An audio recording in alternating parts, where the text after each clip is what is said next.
Graça e paz da parte do Senhor Jesus. Bom estarmos aqui outra vez. Aos membros aí da igreja, aos queridos da Igreja Batista Edificação em Cristo, meu beijo, meu abraço. Estamos retornando com os cultos presenciais agora domingo. Estamos muito felizes com o nosso retorno. Você que ainda não me conhece, eu sou a pastora Cristina, aqui da Bahia, Salvador, Bahia.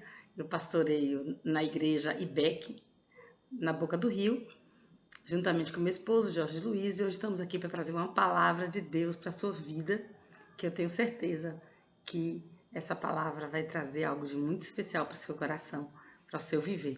Então, eu gostaria que você abrisse comigo, por favor, a sua Bíblia lá no livro de Daniel, capítulo 4, no versículo 29 em diante.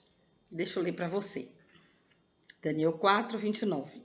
12 meses depois, quando o rei estava no terraço do Palácio Real da Babilônia, disse: acaso não é esta a grande Babilônia que eu construí como capital do meu reino, com o meu enorme poder, para a glória da minha majestade?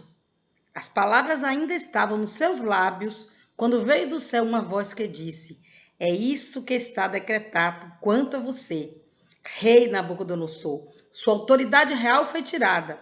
Você será expulso do meio dos homens e viverá com os animais selvagens e comerá capim com os bois. Passarão 7 tempos, até que então admita que o Altíssimo domina sobre os reinos dos homens e os dá a quem quer. A sentença sobre Nabucodonosor cumpriu-se imediatamente. Ele foi expulso do meio dos homens e passou a comer capim com os bois. Seu corpo molhou-se com o orvalho do céu, até que os seus cabelos e pelos cresceram como as penas de águia e as suas unhas como as garras das aves. Ao fim daquele período, eu, Nabucodonosor, levantei os olhos ao céu e percebi que o meu entendimento tinha voltado. Então louvei o Altíssimo, honrei e glorifiquei aquele que vive para sempre. O seu domínio é um domínio eterno. O seu reino dura de geração em geração.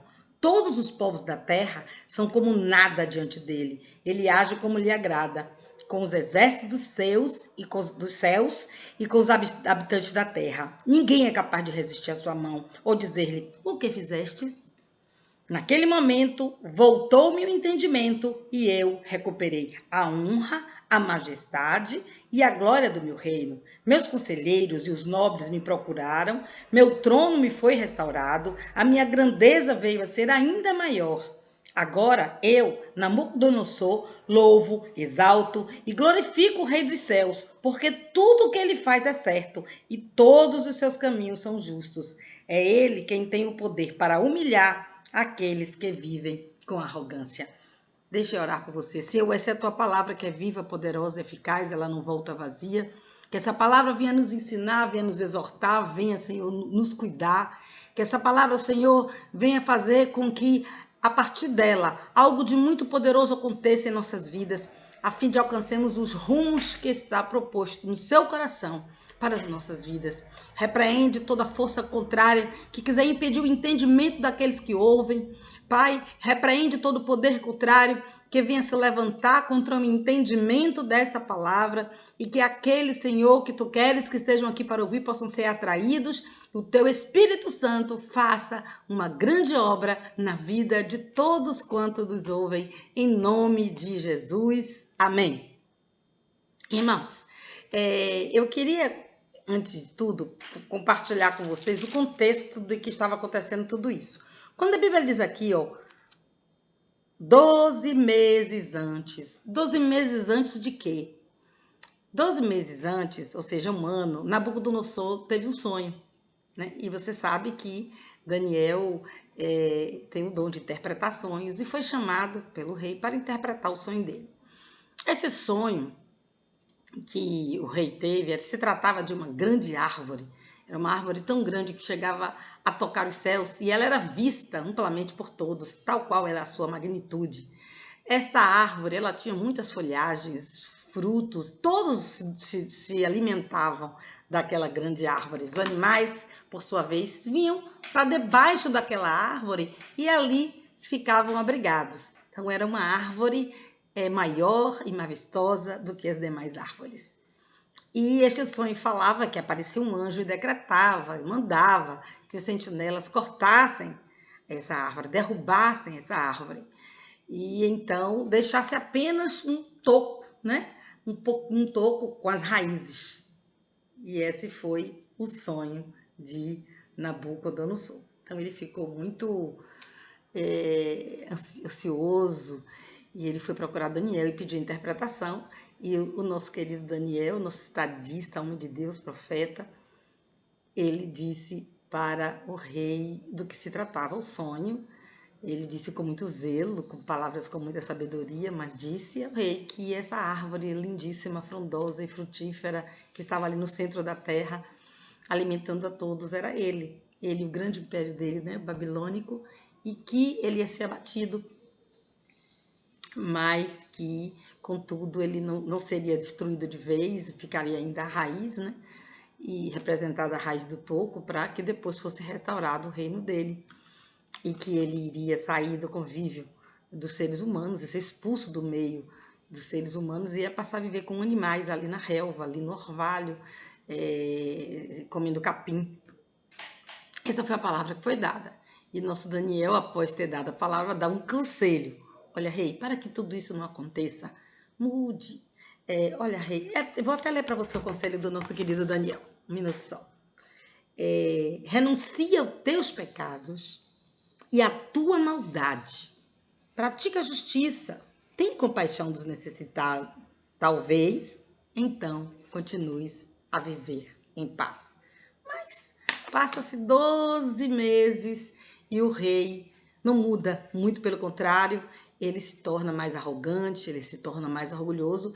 E nós podemos ver muito isso na declaração que ele faz aqui, quando ele diz sobre ele mesmo, né? Ele começa a contemplar a obra que ele fez e ele começa a falar: acaso não é grande a Babilônia que eu construí e a capital do meu reino com meu enorme poder para a glória da minha majestade? Ele começa a se exaltar e essas palavras ainda estavam saindo dos lábios de Nabucodonosor quando então se cumpre o sonho que Daniel havia interpretado. E ele justamente acontece tudo isso, ele fica como que perdeu a sanidade, capacidade de raciocinar, de tempo, de espaço, e ele passa a viver com os animais nos campos, e as unhas crescem, e nós vamos chegar mais adiante nisso. Antes de falar sobre esse processo que ele viveu nesses 7 tempos que a Bíblia fala, eu gostaria de falar quem verdadeiramente era Nabucodonosor, né? Vamos conhecer um pouco desse homem, vamos conhecer as obras dele, né? O que ele fez. E veja só, em primeiro lugar, ele era um líder militar, um grande estrategista. Ele conseguiu a hegemonia de todo o Oriente. Ele conquistou Jerusalém, né? Dominou.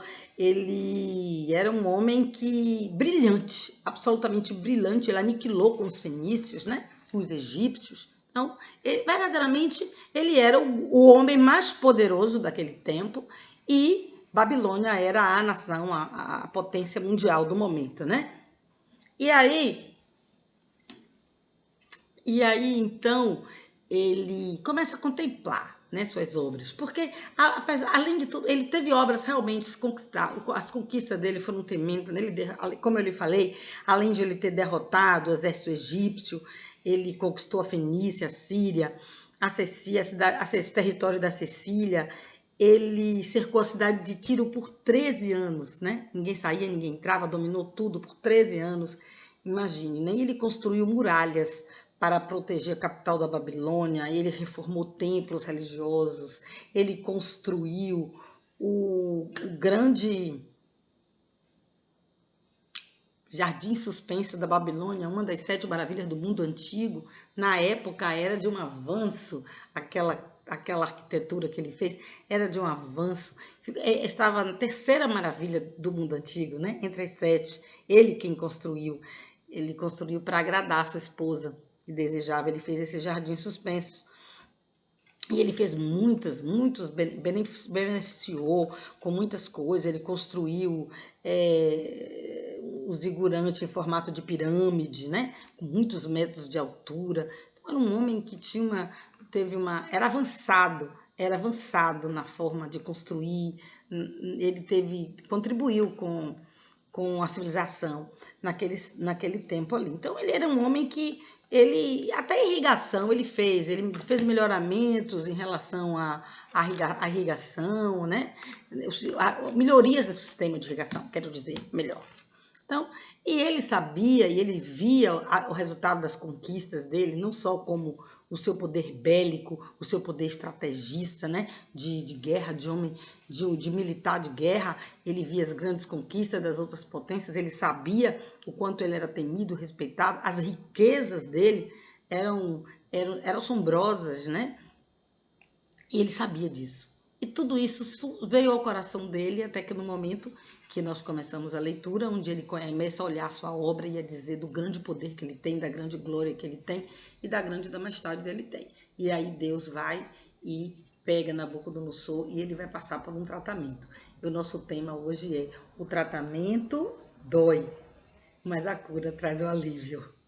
Então, a gente vai ver esse tratamento na vida de Nabucodonosor. 7 tempos. A Bíblia diz que se passam 7 tempos para que depois ele seja restaurado, o seu reinado. E eu quero falar que esses 7 tempos é um período simbólico, nós não sabemos ao certo, né? Esses tempos falam de muitas coisas, porque os tempos podem ser fases de vida, os tempos podem ser anos, né? Os tempos podem ser meses, os tempos podem ser as dificuldades, os tempos, enfim. Os 7 tempos da vida de Nabucodonosor se passaria, mas enquanto esses tempos não se passassem, ele ficaria ali, naquela situação humilhante, degradante. As suas unhas cresceram, a sua barba cresceu, os seus cabelos cresceram, ele comia capim, ele convivia com os animais dos campos, né? Ele não tinha convívio com os seres humanos, a sua razão foi tomada, toda a sua autoridade como rei deixou de existir, realmente. Então foram esses tempos em que ele ficou ali completamente afastado de todas as pessoas, vivendo realmente como se estivesse no reino animal. Mas deixa eu falar uma coisa, irmãos, e de repente esses tempos chegaram ao fim, como nós vamos ver, e eu quero te falar sobre isso. Às vezes eu e você passamos por tempos, né, difíceis, os tempos de dificuldades em vários aspectos da vida. Não talvez tão radicais e talvez tão desastrosos, trágicos como o tempo do rei Nabucodonosor, mas temos tempos em que somos verdadeiramente humilhados. E é através dessa humilhação que o Senhor trabalha em nós. Há nesse processo de humilhação, que nós estamos chamando aqui, por um acaso, de tratamento, esse processo de Deus, e Deus conhece cada um e como tratar com cada um, ele tem esse poder, esse condão de arrancar de nós a raiz de orgulho. Porque o orgulho, na verdade, é como se diz, né? Orgulho é como um mau hálito. Quem tem não sabe. Realmente, às vezes cada um de nós pode estar achando que estamos sendo pessoas tão simples e humildes, quando na realidade temos ali alojado no nosso coração raízes profundas de orgulho. E esse homem foi tratado, sim. Mas eu quero lhe fazer uma pergunta a respeito desse tratamento, que não duvide que você, em alguma época da nossa vida, já passamos por algo que verdadeiramente nos trouxe a humilhação e nos ensinou também a sermos pessoas mais humildes, com certeza. E até Jesus voltar, ele está aperfeiçoando em nós o caráter dele. Mas deixa eu te falar algo. O que você acha? O que você acha que Deus queria quando reduziu Nabucodonosor? a nada. Nabucodonosor foi reduzido a nada. Era isso que Deus queria? Reduzi-lo a nada? Não. Eu lhe respondo, não era isso que Deus queria. Deus queria reduzir o orgulho de Nabucodonosor. E para reduzir o orgulho de Nabucodonosor, ele precisou passar por aquilo tudo que nós acabamos de falar. Nós temos determinadas perdas, muitas vezes, em nossas vidas, para que Deus remova de nós raízes de orgulho, remova de nós sentimentos, remova de nós qualidades negativas, que ele não gostaria de ver em cada um de nós. Então, esses períodos, esses tempos, onde para Nabucodonosor foi a unha, foi o cabelo, e que para cada um de nós, ou já veio, ou virá, ou está por vir, de formas menores ou maiores, mas é muito comum. Mas o que Deus quer é reduzir o orgulho. Ele quer reduzir o orgulho a nada. Ele não quer reduzir o homem. Homem algum ele quer reduzir. E eu acho muito interessante que nesses 7 tempos, aqui a gente fala de quê? De processo, né? 7 tempos vai nos falar de processo, de como as coisas acontecem, o como. E quando eu vejo esse processo na vida de Nabucodonosor, esse o como aconteceu, isso me lembra muito um outro processo de um homem que tinha muita semelhança em alguns aspectos ao rei Nabucodonosor, que foi Naamã. Ele também era um líder militar, ele era um grande estrategista, um homem honrado, com muitas conquistas, com muitas guerras vencidas, um homem de muito prestígio. E ele também passou por um processo. Só que o processo, né, de Naamã, material, fisicamente, pode ter sido diferente. Mas era a forma que Deus teve de reduzir o orgulho daquele homem para depois beneficiá-lo, como também foi feito com o rei Nabucodonosor. Após o processo, Deus trouxe o benefício para a vida dos dois. Eu acho tão interessante que conferência de orgulho que aconteceu. Olha que interessante. Ele sabe, através da escrava que veio, né, de Judá e estava trabalhando na casa dele, e ele sabe que existe lá em Israel uma possibilidade de cura. Então ele vai e fala com o rei, e aí parece um assunto de Estado. O rei manda uma carta pedindo a cura do general deles do exército. O general do exército vai levando um monte de riquezas, um tesouro grande, e quem recebe é o outro rei, que já acha que era uma questão também, ali era uma questão de uma tentativa de procurar motivos para a guerra. Então, nós estamos ali envolvidas numa conferência de orgulho, numa conferência de poder, né? Os poderosos tratando a respeito da possível cura de Naamã. Veja bem, os poderosos tratando disso. Então, eles recebem a carta, um rei mais poderoso, um rei dominador, um rei que estava já há algum tempo dominando Israel, manda uma carta exigindo a cura do seu chefe de exército, né? Das Forças Armadas.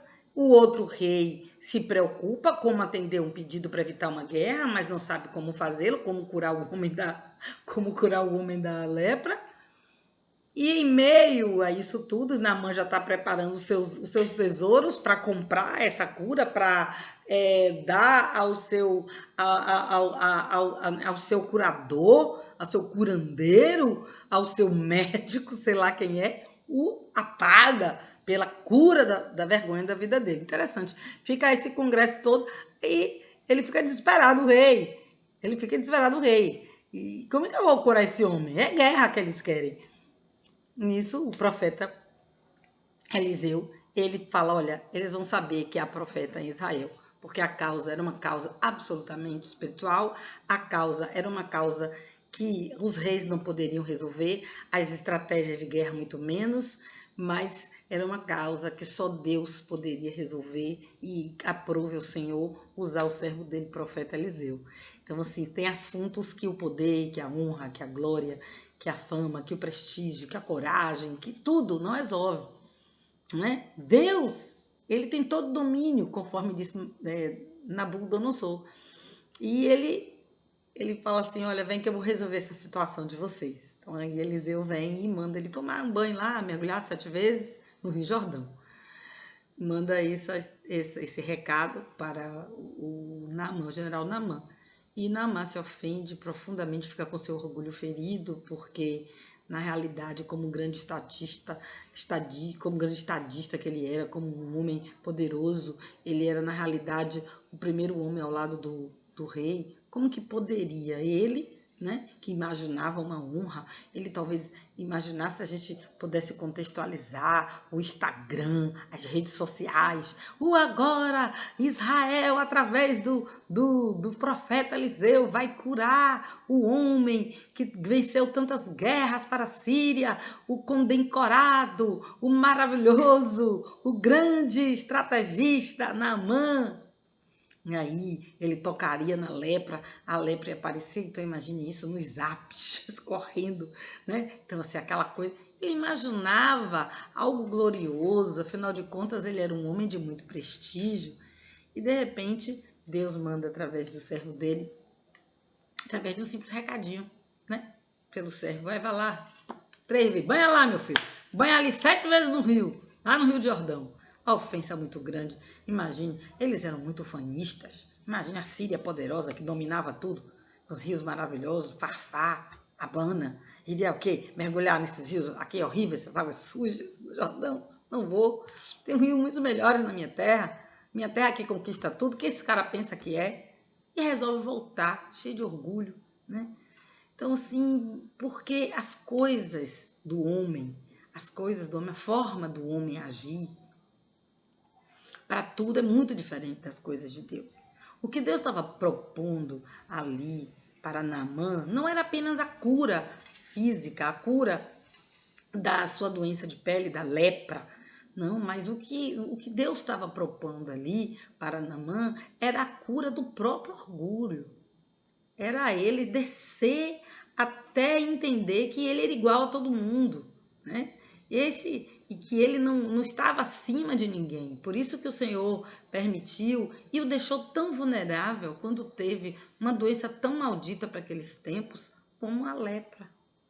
E veja bem, da mesma forma com Nabucodonosor, da mesma forma, Deus tentando extrair daqueles homens o orgulho para que depois eles se tornassem homens tementes, homens melhores, homens que conhecessem o poder de Deus, homens que não estivesse exaltando a si mesmo, não estivesse louvando a si mesmo, mas que tivesse o verdadeiro Deus para louvar e exaltar. E esses dois homens tão parecidos, né? Nos seus flagelos, os dois enfermos, um com uma lepra, onde ele iria encontrar a morte, o outro que perdeu completamente a lucidez, perdeu completamente a razão, passou a viver como animal. E interessante que tem até uma coincidência, né? Os 7 mergulhos com os 7 tempos dali da vida do rei, demonstrando que todos os dois passariam por um processo até chegar à cura. Eu e você estamos sempre sendo matriculados, estamos nos inscrevendo, dando entrada nos nossos processos na vida.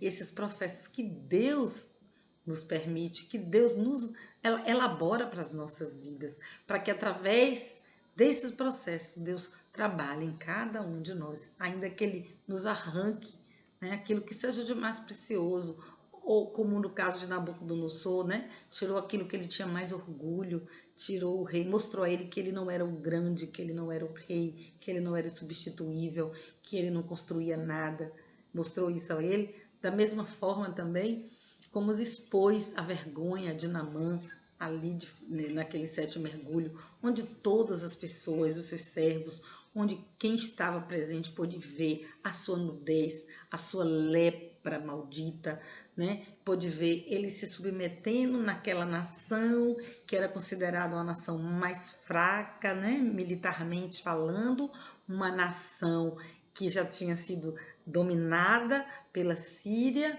onde ele já havia vencido através do seu exército, e de repente se submeter aí nessa naçãozinha tomar banho nesse riozinho por ordem de um homem qualquer que te mandou recado por um servo. Que tratamento! Aí quando Deus vê que nós estamos nos exaltando ou que nós enxergamos em nós alguma qualidade que na verdade nem temos, ou que de alguma forma a vaidade, a soberba, o orgulho começa a tomar o nosso coração por feitos. Então Deus entra por amor, né, a cada um de nós com esse processo, com esse tratamento, para arrancar. Eu quero até ler aqui para você, que eu separei, o sinônimo de vaidade, né? Que é a valorização, por vezes excessiva, atribuída à própria aparência, a características físicas ou intelectuais, né? Veja só, é a necessidade dessa admiração social, a expectativa de ser validado, ou seja, que alguém me dê valor, né? É uma opinião ou perspectiva envaidecida que alguém possui acerca de si próprio. Então, o Nabucodonosor, eu construí esse império, eu com meu grande poder e para a minha grande glória, para a glória da minha majestade. Você entende? Então, ele está completamente enquadrado nessa descrição, assim, que eu li para você, né? E isso acontece com a gente. Interessante que somos até piores do que tanto Nabucodonosor do que como Naamã. Porque às vezes Nabucodonosor, ele teve tanta coisa, eu fiz questão de ler para você, algumas das grandes conquistas dele, né? Como já disse, os pés da Babilônia, as guerras dele às nações, as vitórias que ele teve, realmente dos avanços tecnológicos de irrigação. É como se ele fosse o grande moderninho da época. E ele realmente era um homem que Deus permitiu que ele espalhasse a sua sabedoria e realmente crescesse em muitos aspectos. E ele começou a se ver como um próprio Deus, se ver grande, se ver poderoso, se ver da forma como ele se viu. E muitas vezes nós que não temos sequer, assim, com uma construção muito simples, com algo muito bobo que possa porventura nos acontecer. E isso pode ser um gatilho de nos considerarmos melhor, de nos considerarmos mais aptos, de nos considerarmos pessoas de alguma forma com valor a mais. E aí é como diz que eu acabei de ler, né? Se dando a si próprio um valor excessivo. E é esse o grande problema. E às vezes também não precisa nem fazer nada, com pouquinha coisa que se conquista, está ali presente esse eu, se achando verdadeiramente o construtor, o poderoso. E isso tudo Deus trata assim. Ele trata da forma que Ele quer, Ele trata nos fazendo mergulhar lá no Rio Jordão e nos fazendo expor nossas vergonhas, nos fazendo verdadeiramente entender que o processo de Deus é o único que pode nos levar à cura. Veja que Naamã recebeu isso a partir de um comentário, de, vamos dizer assim, um conselho de um dos seus servos, te custa nada. Poxa, se fosse uma coisa, cara, não é mais difícil você fazer, faz lá isso. E aí ele tem noção, poxa, eu posso ser curado de uma sentença de morte que é a lepra, de uma vergonha que é a lepra. Né? Esse meu servo tem razão. Poxa, por tão pouco, por que não fazer? Então aí a necessidade da cura fez com que ele mergulhasse. E às vezes nós vamos ter necessidade realmente de mergulhar em situações que aparentemente parece que nos diminuem, né? É um emprego que você recebe, que você tinha, vamos supor, uma capacitação mais elevada, mas mediante a conjuntura econômica atual, onde as coisas estão mais difíceis, você foi obrigado por essas circunstâncias a receber um emprego que era um emprego, vamos dizer, que estava abaixo do seu currículo, da sua capacitação curricular, né? Ou você passa por determinadas situações em que verdadeiramente você se sente diminuído, porque está sendo diminuído, mas é isso que eu quero te dizer. Nesses 7 tempos, nesses 7 mergulhos, nessas situações onde Deus está tratando com o nosso caráter, tratando comigo e com você, e depois então vem a cura. como houve a cura para o rei, que saiu da sua loucura e o seu reinado passou a ficar mais fortalecido, com mais glória ainda, não é? Ou como Naamã, que pôde dando continuidade à sua vida de êxito como militar, porque já não mais estaria diante da morte, nem da vergonha de possuir a doença maldita de todos os tempos, que era a lepra. Então, queridos, esse tratamento de Deus, ele não visa nos destruir, o tratamento de Deus não visa nos reduzir a nada, mas visa sim reduzir o orgulho, né? Reduzir o orgulho e trazer a verdadeira perspectiva do que nós somos, o verdadeiro entendimento de que nós somos, ou seja, pessoas dependentes, pessoas que precisam de Deus, pessoas que precisam que Deus levante todas as manhãs, porque sem Ele sequer estaríamos vivos, pessoas que precisam de Deus para tudo nessa vida, e que se Ele nos dá qualquer coisa, seja qual for, grandiosa, maravilhosa, é Ele que deu. E se, por outro lado, Ele também permite situações como esses 7 tempos, né, nas nossas vidas, Ele sabe o que Ele está fazendo. É por isso que hoje eu vim aqui, ó, confiar para você, seja lá qual for, né, o número de mergulho que você esteja. Você talvez esteja no 6º mergulho, olha, tá faltando um pouquinho, confia. Ou talvez até nada disso, você esteja lá no 4º tempo, não se preocupe não, no 7º você vai voltar e vai ter sua restituição. Então, às vezes, a gente nem faz essa... Eu não estou querendo dizer que todo sofrimento, que toda prova, ela é proveniente do orgulho, mas eu quero dizer que o orgulho é o pior inimigo do homem, que na maioria das vezes é o orgulho que Deus quer tratar em nós.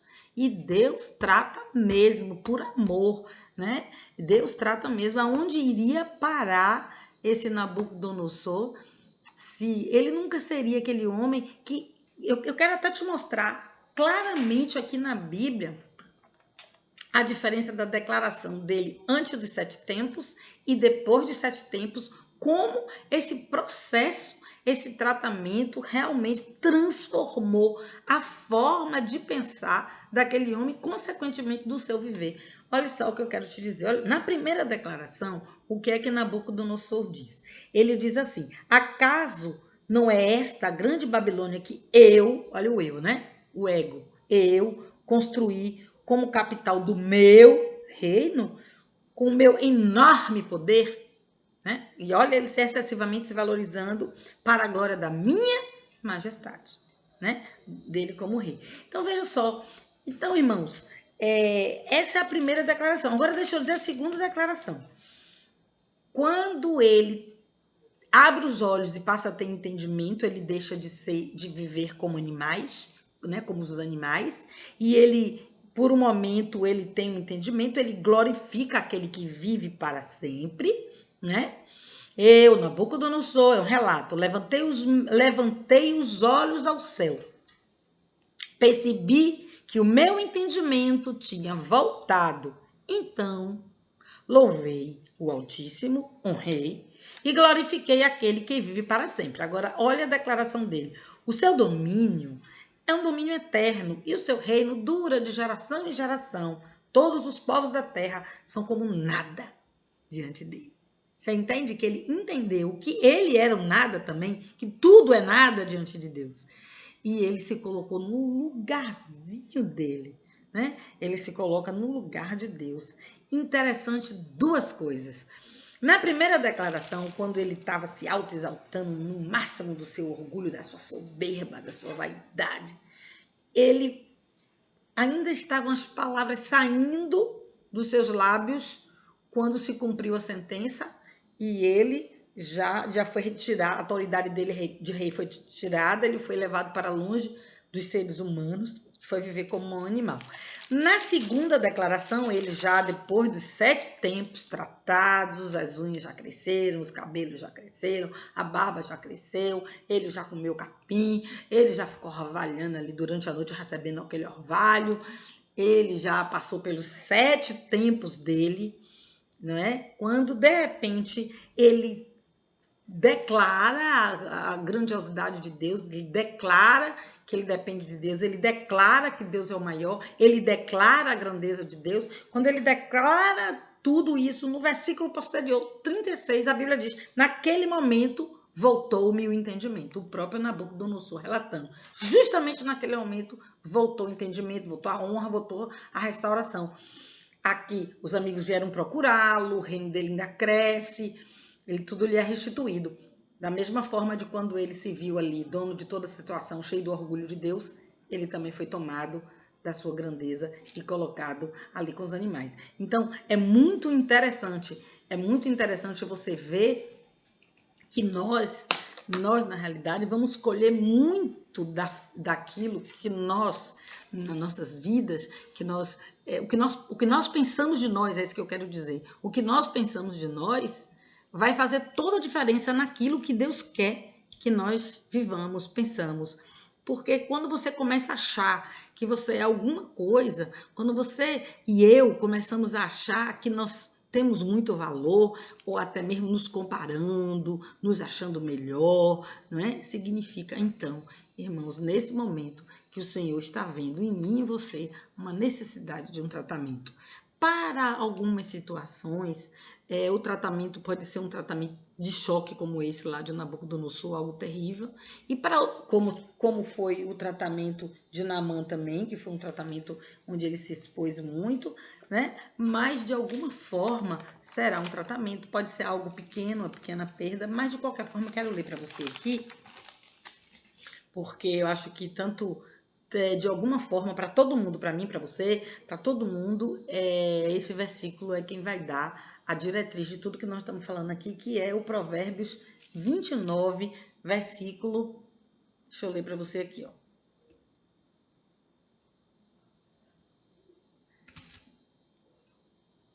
Vai ter Provérbios, ó. O orgulho do homem o humilha. Então, o que é que te humilha? É Deus? Não. O que é que te humilha? É o homem? Não. É o seu orgulho. Como? O seu orgulho te leva a ser humilhado para que você seja liberto do orgulho.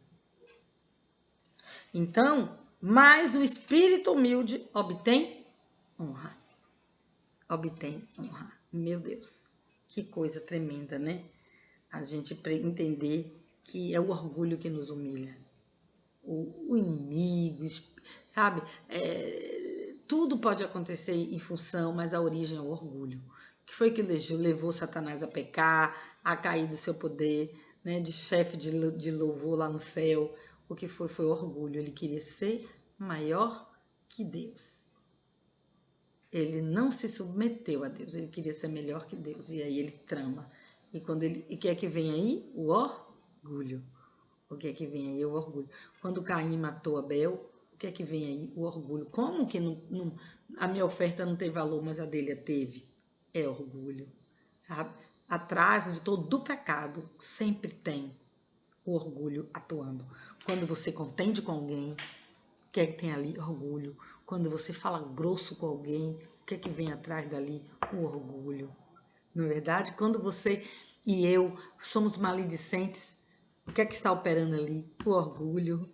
Não é? O orgulho é um mal, é uma erva daninha e é necessário, sim, esse tratamento para que nós possamos viver outros tempos, mergulharmos em outros lugares.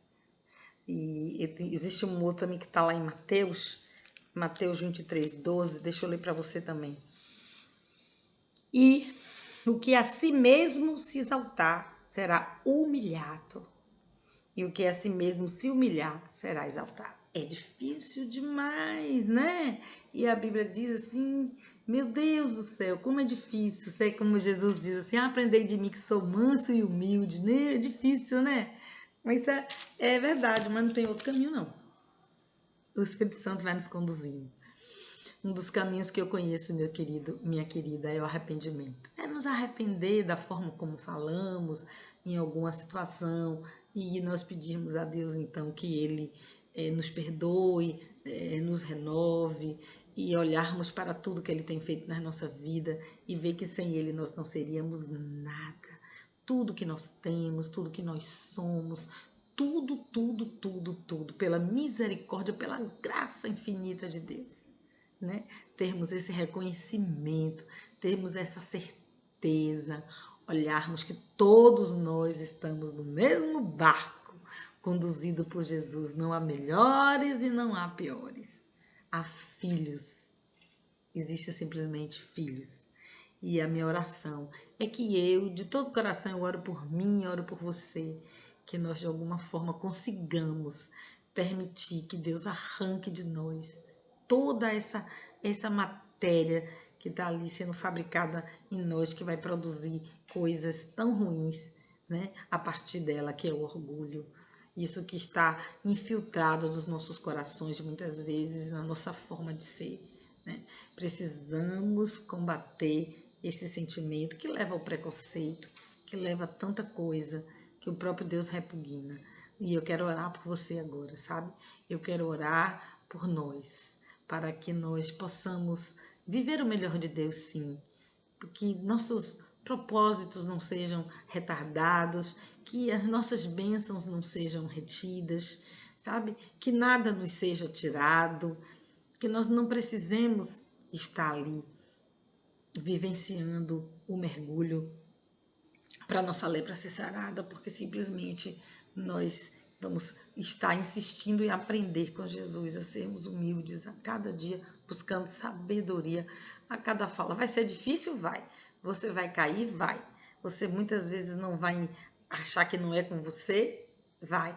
Mas a cada dia se policiando, não com culpa, mas com aquele desejo sincero de ser a melhor versão de você, tá?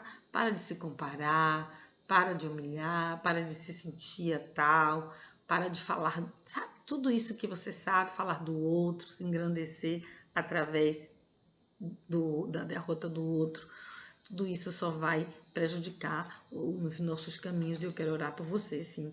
Eu quero orar por você, eu quero orar por mim, eu quero orar pelos líderes, né? Que é tão comum que os líderes possam ter esse sentimento de orgulho, tomando-lhes o coração, né? Impedindo que Deus possa até usá-lo mais, né? Possa dar-lhes responsabilidades maiores no reino. E eu falo para mim mesma com toda a convicção de que eu tanto preciso desse remédio e que eu tanto preciso. E quando eu estava ali hoje orando a respeito dessa palavra com o Senhor, e eu falei, ai, a gente tem um medo de 7 tempos, né, Deus? A gente tem um medo tão grande dos 7 tempos, dos 7 mergulhos que representam sofrimento, né? Mas depois desse tratamento vem uma cura, vem um alívio tão grande, não é verdade?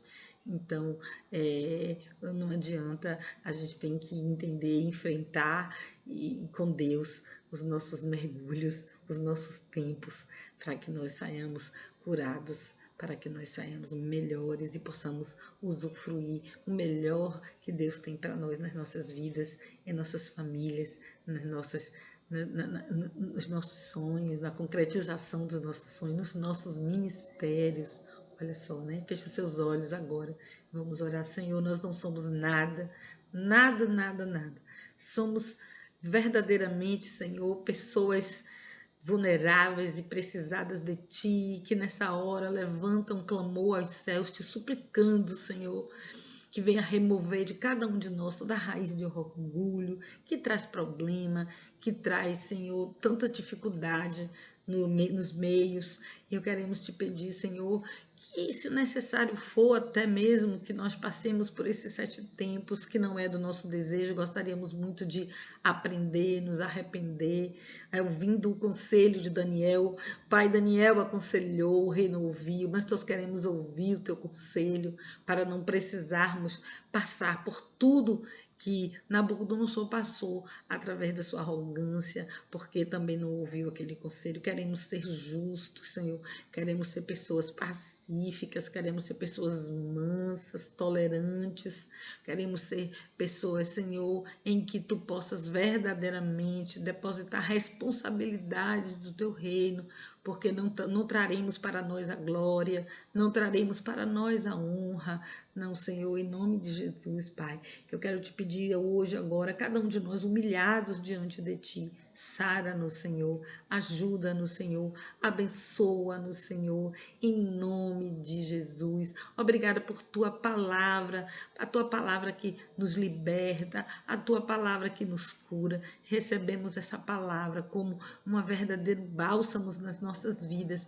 para mantermos, Senhor, frente como o Senhor deseja e alcancemos o melhor para todos aqueles que estão ao redor de cada um de nós. Obrigada, você que me ouviu. Obrigada, irmão querido aí da IBEC. Você que ainda não se inscreveu, faça isso. Toque ali também o sininho, dê o seu like. Isso, compartilhe essa palavra, que simples, mas pode tocar o coração de alguém.